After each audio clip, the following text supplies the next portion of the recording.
Bagi bahagian finance pula, di sini anda akan belajar tentang cara untuk submit claim, submit advance, submit payment acquisitions, dan juga sebagai admin, anda akan belajar tentang cara-cara untuk mengeluarkan PV dan juga petty cash. Tapi sebelum anda memulakan main function yang ada di dalam ini, anda akan membuat setting-setting awal iaitu di dalam configuration dahulu, iaitu anda perlu pergi ke bahagian onboarding dahulu. So, di bahagian ini anda akan tekan button start now. Dan anda akan buat dua setting awal yang perlu dibuat. Yang pertama adalah add expense categories, iaitu anda akan menambah kategori-kategori pembelian. Itu cuba tekan on add new. So di sini anda akan tambah kategori pembelian tersebut. Contohnya bila saya letak kategori pembelian, mungkin saya akan letak bawah project. Dan number of attachment required di sini adalah bermaksud jika saya ingin submit claims, so berapakah attachment yang saya perlu submit sekali.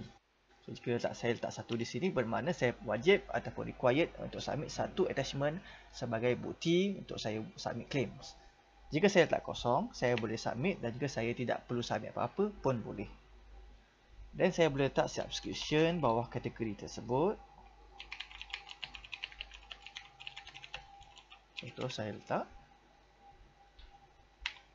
Seterusnya anda akan tekan button save.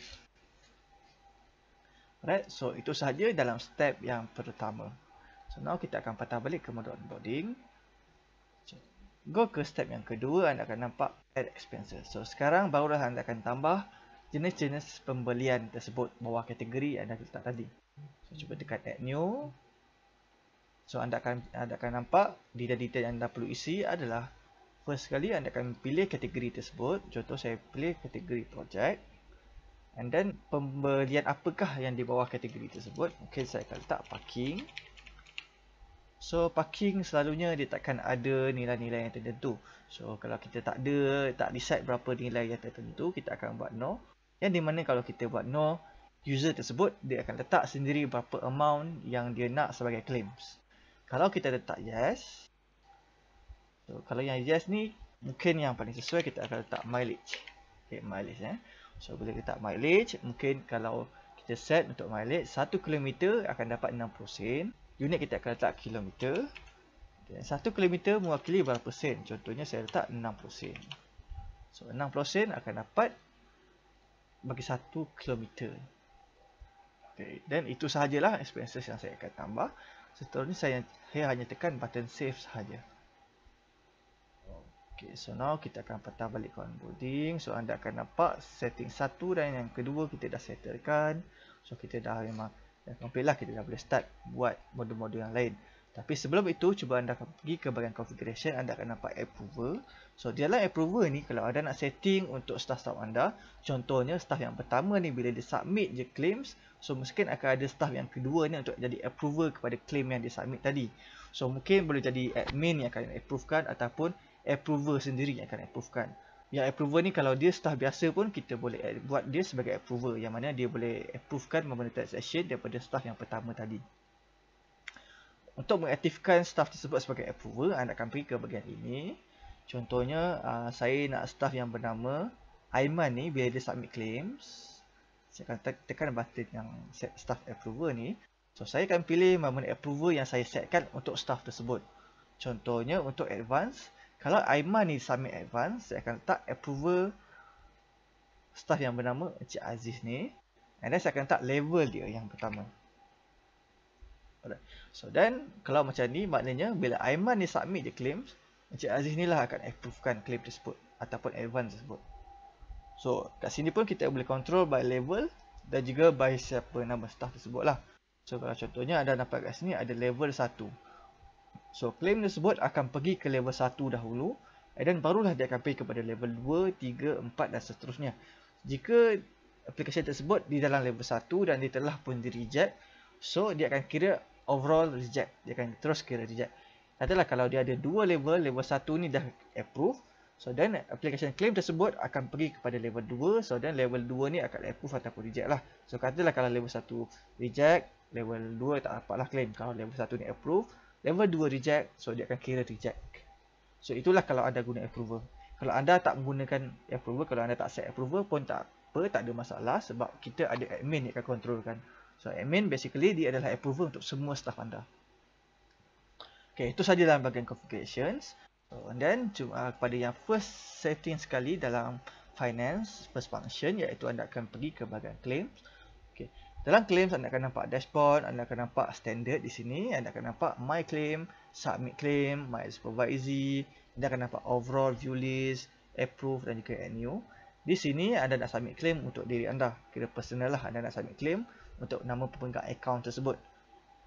Okay, and then anda boleh submit claim untuk anda punya supervisee. Contohnya anda adalah supervisor, so anda nak submit claim untuk orang bawah anda, yang supervisee tu anda boleh submit daripada sini. Ataupun anda nak submit claim sebagai admin. Anda nak submit claim untuk staff-staff anda, so anda boleh submit daripada sini, add new overall. So katalah kalau saya nak submit claim bawah nama saya akan tekan di bahagian submit. Di sini saya akan pilih expense category, contohnya yang saya tambah tadi project.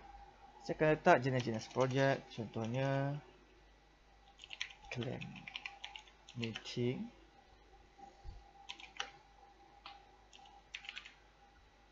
Okay, dan saya akan letak tarikh claim tersebut. Katalah hari ini saya letak, description saya tak tukar. So, dan belah kanan ni anda akan nampak ada advance dan juga movement yang anda pernah submit sebelum ni. So, anda boleh attachkan sekali untuk claim yang baru anda buat ni.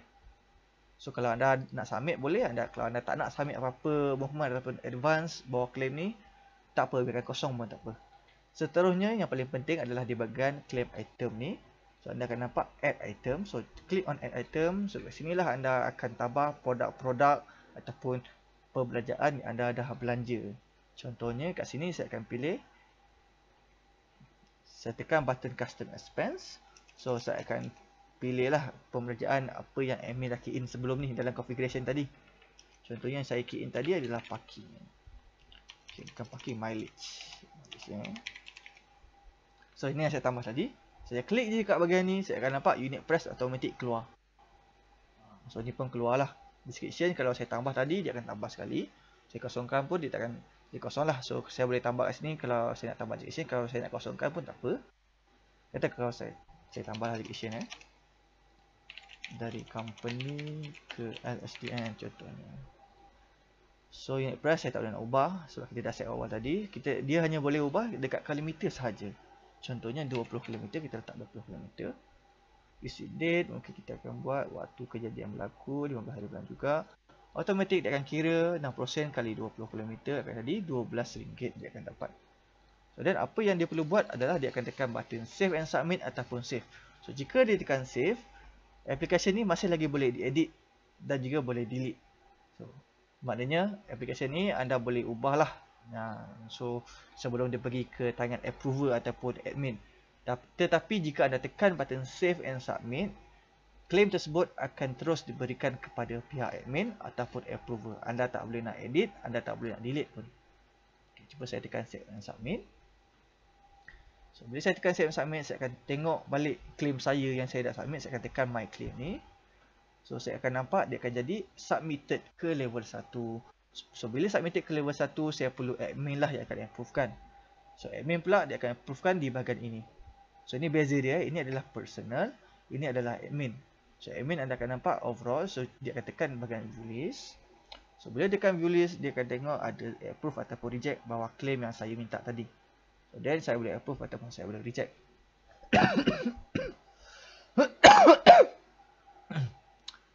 Bila saya approve, saya akan tekan button approve ni. Alright, so bila saya patah balik ke my claim, saya sebagai personal ataupun user nak tengok claim saya dah approve ataupun tidak, saya akan pergi ke bahagian my claim. So bila saya tekan my claim, saya akan nampak application claim yang saya submit tadi telah pun di approve. Cuma statusnya masih lagi belum dibayar, not paid. So bila kita nak tukar status menjadi telah pun dibayar adalah bila kita dah keluarkan bayaran. Macam sekarang ni memang status sudah approve, claim tu dah approve oleh pihak management, tapi dia masih lagi belum dibayar. Once dah bayar, barulah nanti dia akan update berdasarkan PV yang kita attachkan. Tapi ini kita biarkan dahulu. Seterusnya kita akan belajar tentang cara-cara untuk submit advance pula. Okay, untuk submit advance, anda akan tekan button advance and then click on submit. Okay, bila tekan submit, anda akan masukkan purpose of advance. Contohnya SPN, contohnya lah saya letak description advance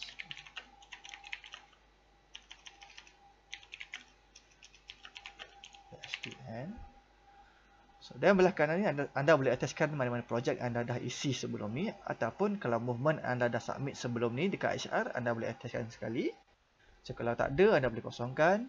Seterusnya anda akan letak item jenis pembelian ataupun jenis yang anda nak lah item tersebut. So, kalau untuk advance berbeza lah kalau dengan claim. So, kalau claim tu kita dah ada spesifik benda yang kita dah belanja. Untuk advance kita tak nampak lagi berapa yang kita nak belanja. So, biasanya untuk advance anda akan isi di dalam ini. Dekat name ni So, masukkan next forward dekat name advance RM200 contohnya saya minta. So, unit price 200 lah. So, ikutlah mungkin anda tak nak letak 200 ke, anda nak buang tak advance je ke, boleh juga. Macam ni pun boleh, tak ada masalah. Okay, then saya dah isi semua data. So, saya boleh tekan save and submit. Pun sama, saya nak tekan save, saya masih lagi ada peluang untuk edit ataupun delete nanti. Kalau saya tekan save and submit, application advance ni akan terus diberikan kepada pihak admin ataupun kepada pihak approver bagi finance. Okay, sama. So, now bila kita dah submit, kita tengok ke my advance sebagai personal, anda akan nampak masih lagi berstatus pending approval level 1. So, now baru kita akan pergi ke bahagian admin dalam advance. So, bila kita tekan view list overall ni, anda akan approvekan di sini. Bila approve, dia akan nampak approve not paid. Pun sama belum dibayar. So, kalau anda nampak kat sini approve, dia attachkan PV. So, ini kira yang dah dibayar lah. So, anda dah keluarkan PV, terus dah keluarkan bayaran kan. So, kita keluarkan PV. So, anda boleh nampak dia approve. And then dalam kurungan dia akan masukkan PV punya reference number.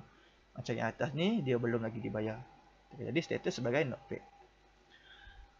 Alright, okay, itu sahaja untuk bahagian advance. So, anda boleh nampak lah kat sini my advance ke, nak download report ke. So, anda boleh download report dari sini, filter, nak ubah dan sebagainya. So, anda boleh nampak juga staff repayment. So, untuk staff repayment ni pun dia adalah exception. Contohlah, kalau anda submit advance 200 and then anda dah keluarkan PV, bayaran dah pun dikeluarkan, and then bila situasi tu ataupun kejadian tu dah berlaku, claim pula tiba-tiba harga yang anda belanja adalah sebanyak 150 sahaja, bukan 200. So 50 baki yang company bayar kepada anda tu anda kena pulang balik kepada company balik lah. So kalau macam tu situasi dia, anda perlu submit staff repayment. Cuma anda perlu buat claim lah nanti. Kerana claim tu anda kena attachkan advance yang ini. Barulah anda boleh buat staff repayment nanti. Okay, cuba sekarang ni, cuma yang sekarang kita kena hold dulu yang ini. Okay, dan kita akan pergi ke bahagian payment requisition. Okay, macam biasa submit payment requisition, anda akan tekan button submit. Okay, pay to ni anda boleh ubah sama ada bayar kepada pihak vendor ataupun bayar terus kepada staff anda. Okay, untuk payment requisition ni adalah biasanya penggunaan dia macam contoh saya boleh bagi, macam kita sewa bilik training lah. Saya sewa bilik training untuk kegunaan company saya. So, kalau situasi dia macam tu, saya takkan nak bayar guna duit saya, betul. So, saya kena bayar guna duit company saya. So, apa yang saya perlu buat adalah saya perlu submit staff payment requisition ni. So, dan bila saya submit payment requisition ni, saya akan letak detail-detail pasal sewa bilik training tersebut, berapakah sewa dia, saya akan letak di sini. So, that company saya tahu berapa amount yang dia perlu bayar kepada yang vendor tu lah. Okay. Cuma kat sini saya boleh pilih sama ada saya nak terus bayar kepada vendor ataupun bayar kepada saya dahulu. Kira saya akan jadi orang tengah. Company bayar kepada saya akan bayar kepada company. Okay, kalau saya pilih staff, saya akan pilih nama staff yang mana yang minta ni. Contoh nama saya juga. Okay, Aziz. Saya pilih Aziz. Keluar atau tak? Okay, and then purpose. Sewa. Okay. Dan saya akan masukkan bahagian payment requisition item, invoice number. So ini adalah invoice yang diberikan oleh vendor kepada kita lah. So ini adalah invoice dia. Contohlah dia bunyi macam ni.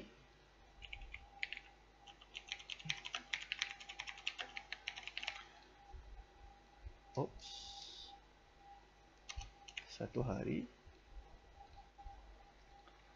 berharga 150 lah. Saya letak contoh Right, so itu sahaja yang kita perlu letak. Kalau anda perasan kat sini, Kalau detail pasal bank account, bank name ni anda dah isi dalam HRMS. So dia akan automatic keluar di dalam ini. So anda tak perlu nak ubah apa-apa lagi dah. So tekan sahaja button save. Right? So macam itulah cara untuk anda submit payment requisitions. So anda nampak masih lagi berstatus pending, approval level 1. So anda perlu minta email lah akan approvekan ataupun reject. So katalah kalau dia approve, so approve macam biasa, tekan button tu. Ataupun just tekan button yang ada di atas ni. So kiranya kalau anda nak approvekan secara bulk, anda boleh tik dan tekan je button approve. Okay, now anda akan nampak status dah jadi approve tapi masih lagi belum dibayar sebab kita masih lagi belum submit PV dan juga submit petty cash. So now kita biarkan dahulu. So 3 benda ni adalah digunakan oleh staff ataupun kita sendiri. So anda boleh nampak kalau apa-apa jenis staff minta claim ke, hanya perlu dia je submitkan daripada sistem sahaja daripada sini. Now sebagai admin punya side pula, anda akan keluarkan PV ataupun petty cash. Sama ada bayaran tu, kalau ganda yang besar mungkin anda keluarkan PV ataupun melalui bank ke anda keluarkan PV. Kalau yang cash mungkin anda akan keluarkan melalui petty cash. Contoh saya akan keluarkan melalui PV dahulu.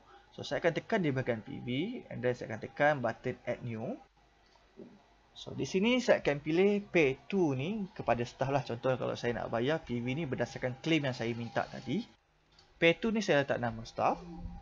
And then saya akan pilih staff yang minta claim tadi. Okay, Aziz. Okay, purpose saya akan letak bayaran claim. Okay, katalah macam ni saya minta tadi. Okay, and then account code. So ini adalah invoice accounting. So kalau anda tahu header pasal kod accounting tersebut, anda boleh letak di sini. Kalau anda tak tahu, anda boleh kosongkan dahulu. Cuma yang penting kat type ni anda akan pilih sama ada others, claims, advance, payment requisitions. Contohlah kalau saya nak submit claims, buat nama Encik Aziz ni. So tadi saya dah applykan claim tadi betul kalau ingat. So now saya akan pilih claims. So bila saya klik je claim, saya akan nampak saya boleh pilih claim yang saya apply tadi. Saya klik sini Okay, claim yang saya apply tadi yang ini, claim meeting ke LSTN. So saya klik di sini, saya akan nampak automatic description dan juga amount terus keluar. Nampak ke? Claim meeting ke LSTN. So dan once saya nak submitkan payment kepada dia, ini saya isi. So kalau saya ada nak ataskan mana projek, saya boleh tekan dari sini. Okay, so kalau tak ada apa perubahan, and then belah kanan saya nampak payment information. So bayaran tu saya nak bayar macam mana, sama ada electronic fund transfer ataupun cash, check dan sebagainya. Katalah kalau saya bayar online, EFT, so saya pilih yang ini. Dan saya akan pilih nama bank saya yang saya keluarkan payment tersebut. Contohnya saya ambil bank. And then saya akan tekan button save. Jika saya ada attachment, saya boleh masuk di bahagian ini. Kalau tak ada, just kosongkan saja. Saya tekan je button save.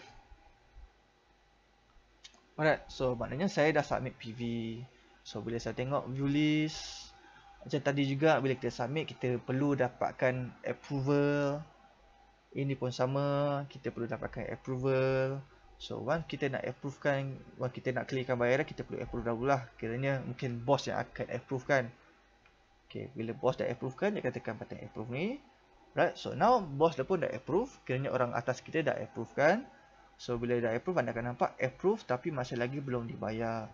So step yang seterusnya mungkin akan ada orang yang akan jelaskan bayaran. Mungkin anda sendirilah. So once anda dah jelaskan bayaran, mungkin anda akan buat secara manual ke. So bayaran dah dikeluarkan, barulah anda akan pergi ke bahagian details ni. Kayaknya anda nak update payment tersebut sebagai telah pun dibayar. So pergi ke bahagian details. So anda akan nampak di bahagian kanan ni anda boleh mark as paid. So kiranya payment telah pun dibayar. So kalau EFT, saya akan masukkan mungkin resit bayaran tersebut. Payment status telah pun dibayar. And then payment date, saya buat hari ini sahaja. Tekan button mark as paid. So bila saya klik di bahagian ini, saya tekan back to list, saya akan nampak approve dan kurungan. Kiranya dah dibayar lah ini. So kalau anda pergi ke bahagian claim yang kita apply ni claim So anda akan nampak dia akan jadi approve and then dia akan attachkan sekali claim tersebut. Okay.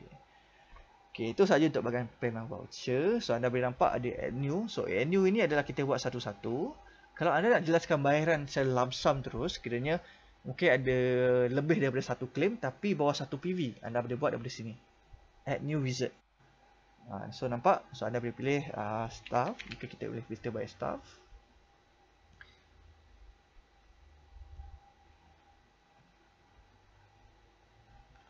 Okay, anda pilih nama staff, and then anda akan tick mana-mana claim yang anda nak settlekan bayaran secara multiple punya claims.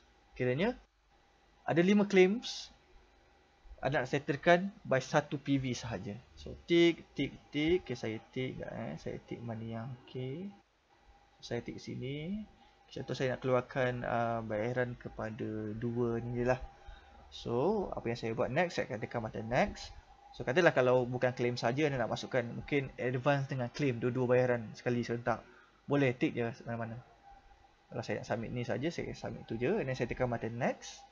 So anda akan nampak dua pembelanjaan tersebut akan masuk di sini. Purpose bayaran lah contohnya. And then saya akan tekan button submit. Alright. So dan cara yang sama ada tekan view list. So perlulah approvekan dahulu. Kalau nak edit pun anda boleh edit dahulu. Nampak total yang perlu dibayar 150. So itulah beza dia kalau anda submit, add new dan juga add new wizards. Dan selepas anda dah submit PV, now barulah kita boleh buat ataupun submit petty cash voucher. So petty cash voucher ni pun sama je lebih kurang macam payment voucher tadi. Cuma untuk payment voucher ni tadi kita mengeluarkan dalam sejumlah yang besar lah kot, ataupun melalui bank kita bayaran tersebut. Kalau untuk petty cash ni mungkin kita bayar dalam keadaan ataupun duit yang sikit ataupun melalui cash. Okay, P2 ni first thing kita akan buat sama ada P2 ni kepada ada ataupun account ataupun staff. Beza dia kalau kita buat ada, kita tak ada detail-detail pasal maklumat orang yang kita nak bayar ni lah. Biasanya kita akan buat manually bayar kepada siapa. Kalau kita pilih account, dia akan ambil berdasarkan CRM punya account. So kiranya macam maklumat customer, maklumat supplier, kita akan masukkan dalam CRM punya modul. So kat sini dia akan keluarkan apa data-data yang kita dah isi dalam CRM tadi. Kalau kita ambil staff, kita akan ambil nama staff yang mungkin kalau staff tu dia ada apply payment acquisition ataupun advance ataupun claims tadi. Katalah saya nak bayar petty cash ni kepada sewa bilik training tadi yang saya apply dalam payment acquisition. So saya akan ambil nama staff yang apply tadi. Bayaran sewa bilik training. So type saya akan ambil payment acquisition. So then saya akan tekan button yang ini. So saya akan nampak yang saya apply tadi, saya klik, automatic keluar description, automatic keluar amount berapa. So saya boleh attachkan mana-mana projek yang saya nak attachkan, optional kalau ada boleh, tak nak pun tak apa, remarks kalau ada, kalau tak ada so biarkan kosong. And then saya boleh masukkan attachment kalau ada, so kalau tak ada saya boleh biarkan. Saya seterusnya dah final, dah finalize, tak ada apa-apa perubahan, saya akan tekan button save. Right, so bila tekan button save, saya akan tekan view list. Daripada sini saya perlu approve lah ataupun reject application tersebut. So katalah kalau saya approve, dan bila approve, status masih lagi belum dibayar. So once kita dah bayar, kita dah bayar lah kiranya by manual kita bayar kan. So dan barulah kita akan pergi ke bahagian details and then update payment status. So kita akan buat paid and then payment date tu bila dibayar. So then tekan je button update payment status. Alright. So itulah sahaja dalam petty cash voucher. So anda tengok view list, anda akan nampak approve and then telah pun dibayar. So bila anda patah balik ke payment acquisition ni, anda nampak yang anda submit tadi akan attachkan sekali petty cash yang saya submit tadi. Nampak approve dalam kurungan petty cash yang saya punya baru submit tadi. So itulah sahaja apa yang ada dalam finance. So basically apa yang anda akan belajar, anda perlu tahu flow dia. Macam dia nak submit. And then dalam site untuk admin pula, anda perlu tahu macam mana anda nak submit PV tersebut. And then apakah proses-proses yang anda perlu finalizekan. Okay, daripada sini.